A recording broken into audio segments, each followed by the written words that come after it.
the travel industry, which is run by what I would regard as pretty civilised people. Most of the people who work in the travel industry are honest to goodness, hard-working men and women who have been doing that job for a very long time. The sort of people that work as pilots, the sort of people that work as cabin crew, the sort of people that run holiday companies. These are very ordinary people who are absolutely at the end of their tether because this government has made it practically impossible for anybody to go anywhere. And there are certain people in this world who think that they're doing it deliberately. In fact, I've got a tweet here from Sarah who basically said, I'm pretty sure those in charge of the travel announcements and restrictions know exactly what they're doing, and the uncertainty is part of their fear and control campaign. Hashtag enough is enough. I was on with Mark Dolan yesterday and I said it's time because the people's revolution, I think, needs to happen. Not in a violent way, not in a law-breaking way of any kind, but in a way that we demonstrate to these bozos in Parliament that we're not going to take this nonsense anymore. People need to go on holiday, not just because it's good for their mental health and it's good for their families and it's good for their general well-being. It's also something which an awful lot of people who have worked very hard over the past year and who have been under quite a bit of stress need to do. It's also a business that an awful lot of people are employed in, who need to be able to do that work. We're going to talk now to Rob Ashton Kane, Product and Customer Service Manager, of course, at Hargreaves and Nurse Holidays. Rob, very good morning to you. Morning, mate. How are you? Yeah, not bad at all. I mean, we're told that there might well be some kind of announcement this afternoon that some countries might be added to the green list. But, I mean, as the day wears on, I'm becoming less and less optimistic, really, about what they're going to actually say. Yeah, I mean, depending on which of the ministers you actually speak to, as usual, they're telling you a different tale. Yes. Grant Shapps is saying, well, we need to be waiting until Monday. Matt Hancock is suggesting that there may be something today. They were getting the usual rubbish about, we're following the data, not dates. Yeah, well, right. Then why are we making specific notes about specific dates? But your question, no, I am not confident that there will be anything happening today. No. We'll see. This is the thing. I mean, and also we've kind of kiboshed ourselves once again, thanks to Boris Johnson and the ludicrous Delta variant, which doesn't appear to be any more dangerous than any other variant that we've ever had. But they keep pushing up the numbers because they've been surge testing in all sorts of parts of Britain, trying to find people that have got it. And then they suddenly get surprised when the numbers go up. And then Germany now comes out and says, Angela Merkel, actually, we'd rather you Brits didn't come to Europe at all. Thanks very much. Correct. Yeah, and there is an obvious correlation between the increase in the number of people that are being tested positive for this Delta variant. Take it back to when Mr Johnson was supposed to be doing his wonderful trade deal with India and decided, well, we'll close the borders with Pakistan and with Bangladesh, but we'll leave the one open with India. Brilliant. Yeah, absolutely. Another great idea from the House of Idiots. I mean, it really is quite extraordinary how anybody can now take them seriously. But there's no question in my mind, Rob, and I'm probably sure that you would agree, that I think they're just deliberately trying to stop us from going anywhere. I've said this from the outset, Mike. There's no reason why.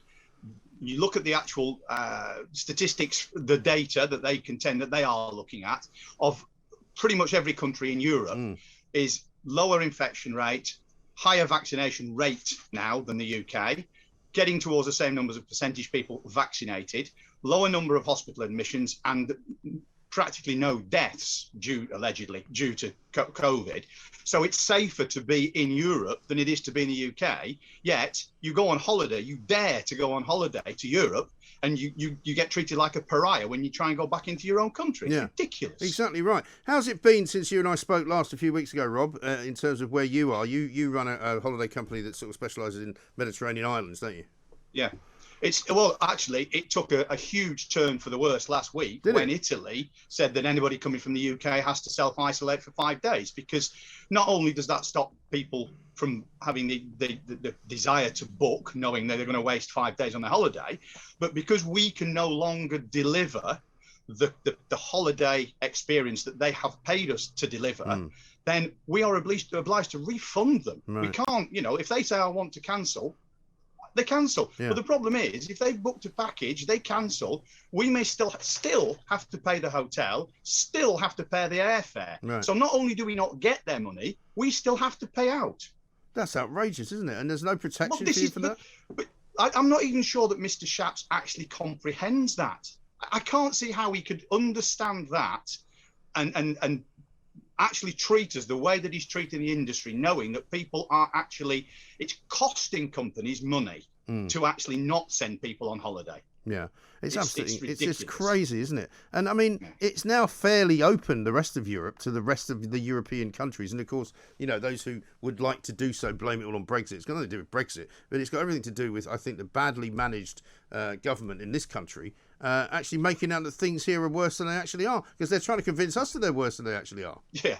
Yeah, well, this is it. I mean, you know, the movement within Europe now is practically unrestricted. You can go backwards and forwards, France, Germany, Spain, doesn't really matter. But of course, because we are being convinced by the government that things are bad, the media are telling us that things are bad. The European countries are looking at the British media and going, "Oh, things are bad. You're not coming in." Yeah, so we shot ourselves in the foot. Well, we really have, and we've sort of snookered ourselves in the old-fashioned parlance. You kind of, Yes. It's just barely sort of believable that it could be this useless. Well, tell me about it. I mean, you know, and that you could see by the manifestation yesterday the amount of people. I mean, bearing in mind that yesterday represented only a fraction of the people that are affected by the consequences of this ridiculous government policy. The amount of people that were allowed to be there was limited because, of course, the government says you can only have so many people in a group at one time. Yeah. But you could see that the strength of emotion from, as you very kindly introduced us in the business, as intelligent, rational, sensible people. You know, there were a couple of MPs there clearly that were calling upon their own government to change the policy. Yes. Yeah, but, I mean, I was pleased to see Ian Duncan Smith out and about talking to people, because he's actually become a really good local MP since he actually left leadership of the party, when he wasn't particularly good at that. But I mean, he's a really reliable guy who appears to understand what it's like for ordinary people who've got ordinary jobs. Yeah. Yeah. Well, that's the sort of spokesperson that we need, because he's got a presence, he's got an acknowledged following and a reputation, albeit not necessarily good in certain instances. But you know, to have an ambassador like him would be brilliant. It's just the problem is that we're almost in a stage now where it doesn't really matter how good the ambassadors are, how big the strength of feeling is. This government has produced an agenda that, for whatever reason, it believes is correct, and is going to follow it, irrespective of what the actual real data says. Right. Well, this is it. I mean, the real data is a nonsense, and they're using it now for their own ends, because everybody knows, as I say, the reason that there is so many more cases, as they call it, which is also wrong, because all it means is a positive test, not a case, doesn't mean anybody's ill, is because they've been testing loads of people. They've been surge testing all over Scotland, looking for the COVID Indian variant, or whatever the hell it's called now. And guess what? They found it, you know. Yeah. But, yeah, I mean, the problem is that there is no real reason why anybody should not be allowed to go on holiday without worrying about what they're going to be subjected to when they get back. It's preposterous. I know. And if it's killing the business. If they do actually do the right thing on July the 19th and then make it possible for everybody to travel, who knows whether the Europeans will say, actually, no thanks.